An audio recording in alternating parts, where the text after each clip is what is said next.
बहुत पीड़ा हो रही है मैया। हाँ नन्ना, तो घर चल, मैं तुझे औषधि लगा दूंगी। हल्दी का लेप लगाऊंगी ना, झट से ठीक हो जाएगा। चल चल।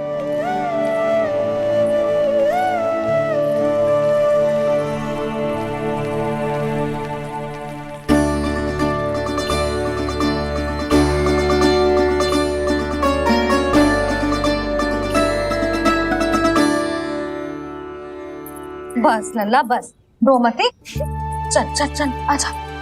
अभी औषधि लगाऊंगी ना, तेरी सारी पीड़ा लुप्त हो जाएगी। आजा आजा, बैठ जा लल्ला। अभी आई मैं। हाँ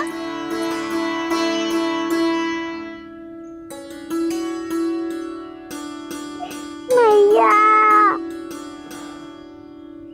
अरे तो अभी तक रो रो है? क्या कह रही थी सारी गोपियां? बता। के मेरा लल्ला श्री नारायण का अवतार है, दिव्य है, भगवान है। और जो भगवान इतनी छोटी सी चोट पे रोते हैं क्या? इतनी तो लगी भी ना है तुझे, जितना तो तू आ ऊ कर रो है।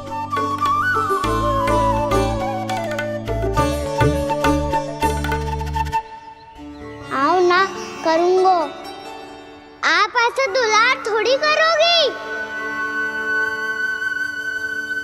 ओहो, वृंदावन का गौपालक जे इतनी छोटी सी चोट पे रोता है ना? गोप बालकों का मुखिया इतनी छोटी सी चोट पे रोता है? मेरा लल्ला तो सबसे शक्तिशाली है, जे इतनी छोटी सी चोट तो क्या बड़े बड़े राक्षसों से भी ना घबराता है। हाँ, एक बार में सबको समाप्त कर देता है कि ना?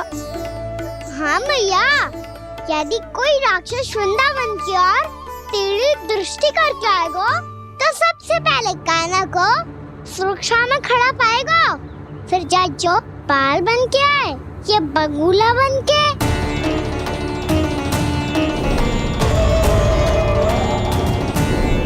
ना लल्ला, सोचो भी मती। वृंदावन की सुरक्षा करना तेरा दायित्व ना है। तुझे और कोई संकट का सामना करने की आवश्यकता ना है। अभी तो मेरी पीड़िता का हरण कर रही थी, अचानक से क्या हो गया मैया को? कोई आवश्यकता ना है तुझे ऐसे संकटों का सामना करने की। आने दे आज तेरे बाबा को, सीधा सीधा बोल दूंगी। बहुत हो गए उनके तर्क वितर्क। मेरा फूल सा लल्ला वन में अकेले गौचारण के लिए ना जाएगो। आज बगुले ने निकल लियो, कल कछु और हो जाए तो? नारायण ना करे, कहीं कछु ऊंच नीच तुझे कछु हो जाए तो? मैं तो जीते जी मर जाऊंगी।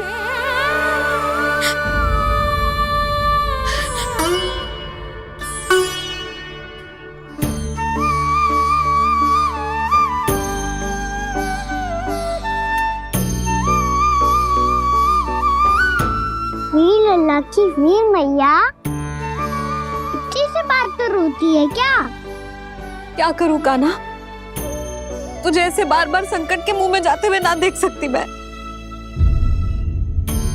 तो फिर मैया मैं वचन देता हूँ, आज के बाद मैं गौचारण के लिए तभी जाऊंगा जब आप आज्ञा दोगी। पक्का? छल ना करेगो ना मेरे साथ? मैंने कब छल करो मैया? अच्छा ठीक है, ना करूँ छल। यदि आपसे पूछे बिना बाहर निकलो तो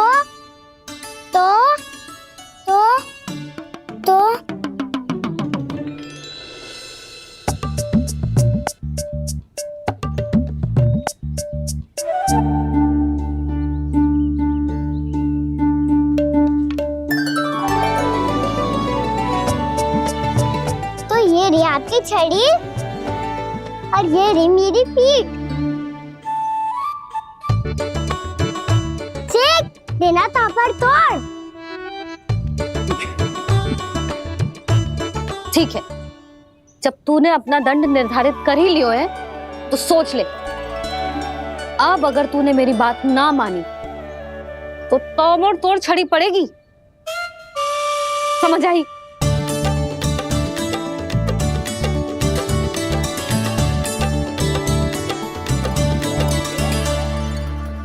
अच्छा ही है कि कान्हा कुछ दिन घर ही रहे। आज वन में जो हुआ है अवश्य कंस ने ही करवाए हुए वो सब।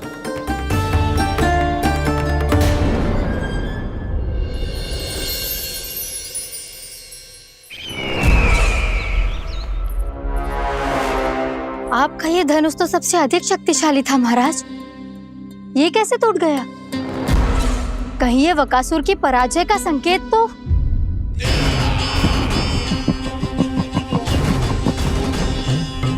प्राप्ति, लगता है तुम्हें शुभ समाचार मिला नहीं। उस बकासुर ने उस विष्णु अवतार को जीवित ही निगल लिया है। अरे अब तक तो उस नन्हे से बालक को पचा भी चुका होगा वो। उसके तन में रक्त बनकर वो विष्णु अवतार और उसकी शक्तियां दौड़ रही होंगी। क्षमा कीजिए महाराज। क्षमा कीजिए, इस अशुभ से मुख से शुभ समाचार आने दो। माथे के बल को ढीला करो, चेहरे पर मुस्कान लाओ और कहो, महाराज, वृंदावन में मातम फैल चुका है। मैं ऐसा ही करता महाराज, यदि सूचना सत्य होती तो।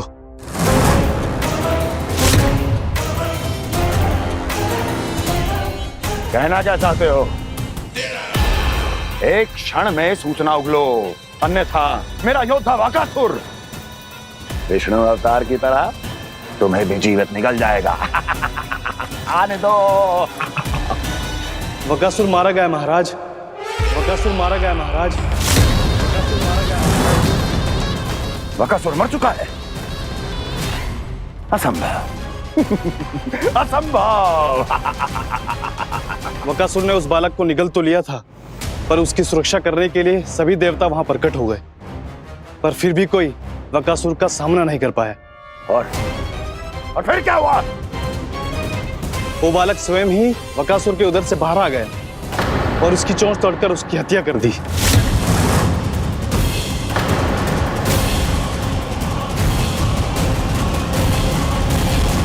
वन में बकासुर की चोंच टूट गई और यहाँ आपका ये धनुष।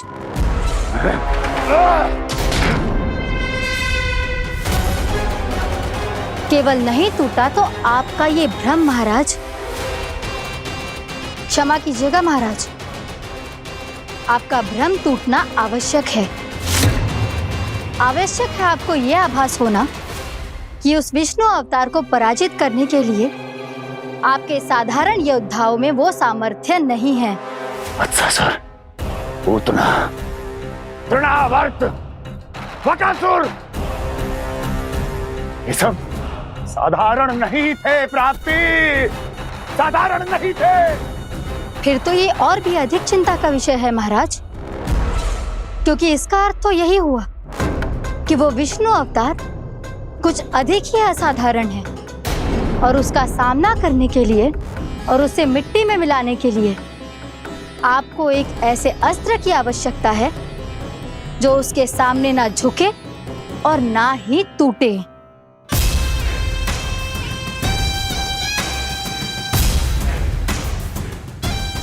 तो फिर मैं ऐसा ही असत्र ढूंढूंगा, चाहे आकाश पाताल एक क्यों ना करना पड़े मुझे, 10 दिशाएं 14 भुवन क्यों ना नापने पड़े मुझे।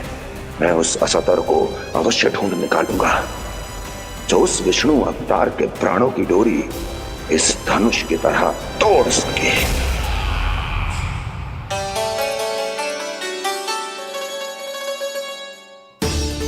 थैंक्स पापा, मैंने मैया को वचन दिया है कि जब तक नहीं चाहेंगी मैं वन नहीं जाऊंगा। इसलिए आप मुझे मारने के लिए कोई शक्तिशाली असुर ढूंढने में व्यस्त रहो। कुछ दिन तब तक मैं व्यस्त रहूंगा अपनी मैया की सेवा करने में।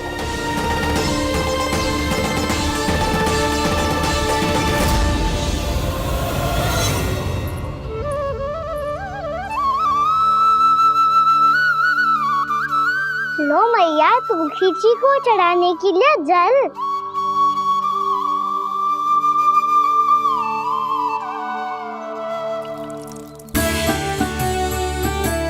लो मैया और आटा।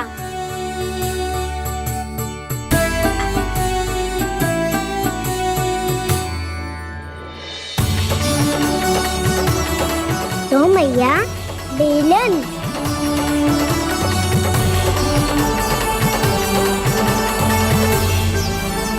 ले तनिक खा ले। ओ मैया भूख ना लगी है। बिना भूख के खाने से क्या लाभ? और तेरा जब पेट तो कह रहा है कि उसे भोजन चाहिए। और लाभ कैसे ना है लल्ला? भोजन का लाभ है ना, तन को पोषण मिलेगो, स्वास्थ्य बनेगो, जे तेरी भुजाओं में शक्ति आ जाएगी ताऊ के जैसी, ताऊ से भी अधिक। तेरे जे केस भी लंबे हो जाएंगे। सच्ची मैया? सच्ची। माप के देख लियो नित्य दिन। तनिक खा।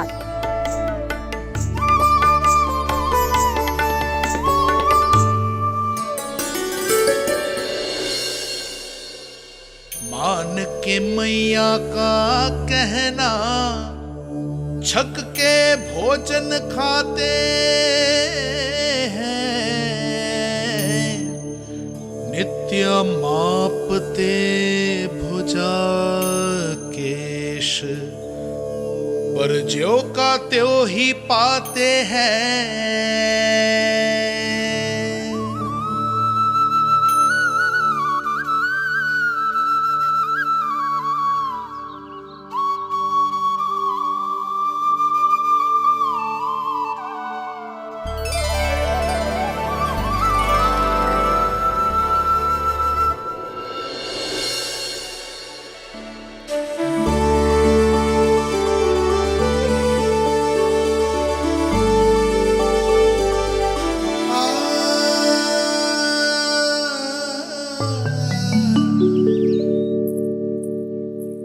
ले लल्ला फल खा ले। ना मुझे ना खाने फल वल। क्यों? लंबे केस और शक्तिशाली भुजाएं ना चाहिए?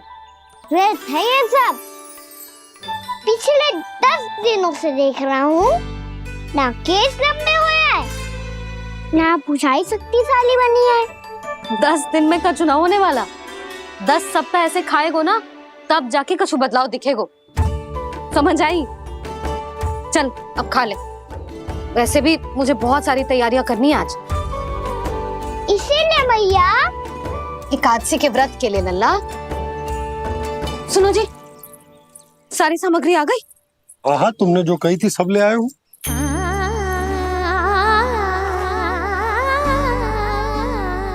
इसमें नारियल तो है ही ना, उसके बिना मैं एकादशी की पूजा कैसे करूंगी? यशोदा, मैंने भोला से कह दिया, वो लेकर आते ही होगा। घबराओ मत। कैसे ना घबराओ जी, आपको पता है ना एकादशी का व्रत मेरे लिए कितना महत्वपूर्ण है। पतो है। अरे इसमें तो दिए भी ना है। दिए ना है? अब मैं अभी लेकर आता हूँ। आप रहने दो, मैं ही लेके आती हूँ। भक्त भोला राम के यहाँ से है। भक्त भोला राम? मेरा अर्थ है कुमार भोला यहाँ के यहाँ से। हाँ हाँ वो ही।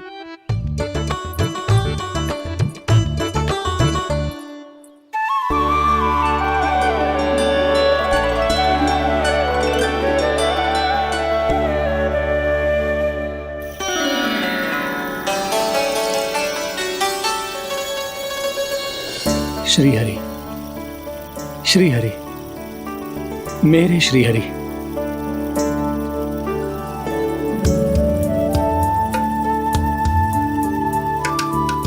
मेरे श्री हरि। भोला राम, मेरी मटकी तैयार है। मेरे श्री हरि, मेरे श्री हरि।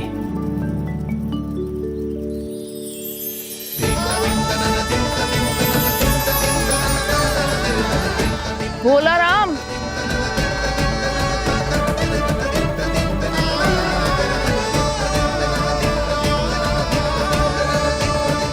भोला काका ओ भोला काका,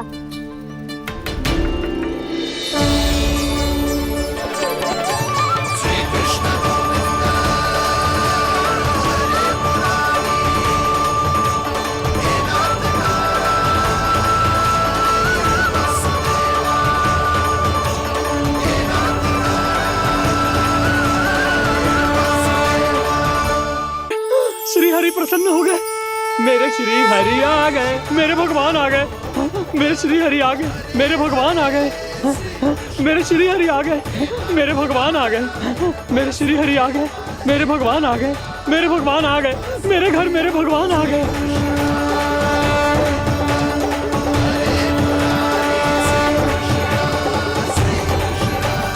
मेरे घर आ गए, मेरे श्री हरि आ गए। हाँ, मेरे श्री हरि आ गए।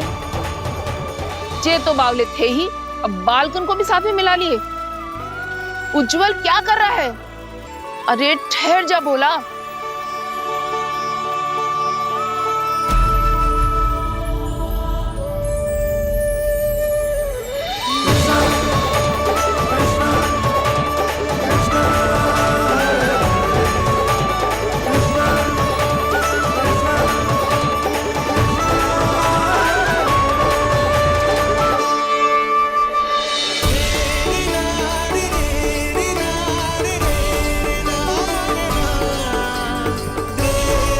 तुम प्रेम से बुलाओ, आएंगे हरि भी।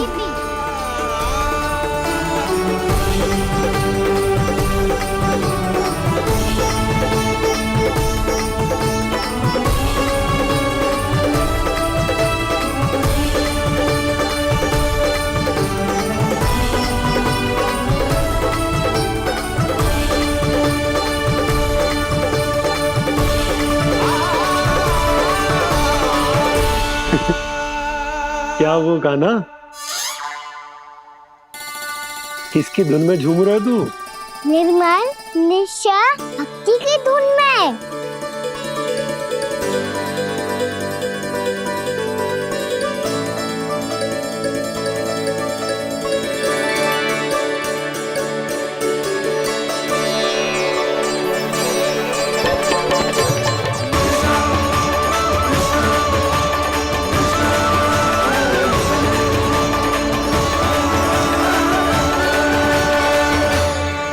अरे क्या हो गया इन्हें? बावले हो गए हैं क्या? ठहरो, कोई आवश्यकता ना है ऐसे बावलों की तरह नाचने की।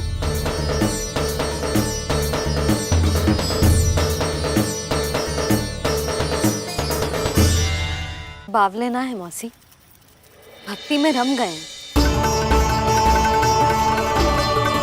बस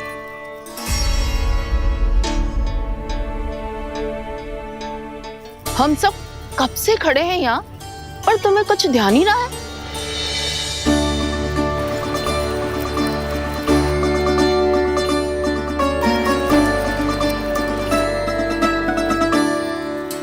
नाच गाने में ऐसे मगन हुए कि हमें देखा भी ना। मुझे नाचते हुए देख मेरे श्री हरि को इतना आनंद आ रहा था कि मैं अपने आप को रोक नहीं सका। और वैसे भी मेरे जन्म का एकमात्र उद्देश्य है श्री हरि की सेवा करना, श्री हरि को प्रसन्न करना। तुम बावले हो भोलाराम, या हमें बावला बना रहे हो? श्री हरि और तुम्हें देख रहे हैं? हाँ, अभी वो यहीं थे, देख रहे थे।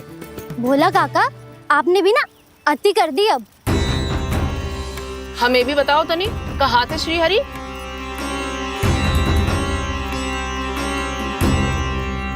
ना जाने अपना उपहास करवाने में क्या आनंद आता है इन्हें। देखो, अब तुम सच मानो या झूठ, लेकिन हमरे श्री हरि यहीं थे, इसी चाक पर अभी। हाँ, लो सुन लो इस मूर्ख की बात। श्री हरि को और कोई स्थान ना मिलो जो इसके मिट्टी के चाक पे आकर बैठेंगे। श्री हरि को और कोई स्थान ना मिलो जो इसके मिट्टी के चाक पे आकर बैठेंगे। श्री हरि को और कोई स्थान ना मिलो जो इसके मिट्टी के चाक पे आकर बैठेंगे। जैसी मैया भैंसो ही लल्ला, दोनों का कुछ पता ही ना चलतो, कब किस बात पर प्रसन्न हो जाए और किस बात पर रुष्ट? अरे मैं भला असत्य क्यों बोलूंगा? अभी अभी यही थे श्री हरि। हाँ,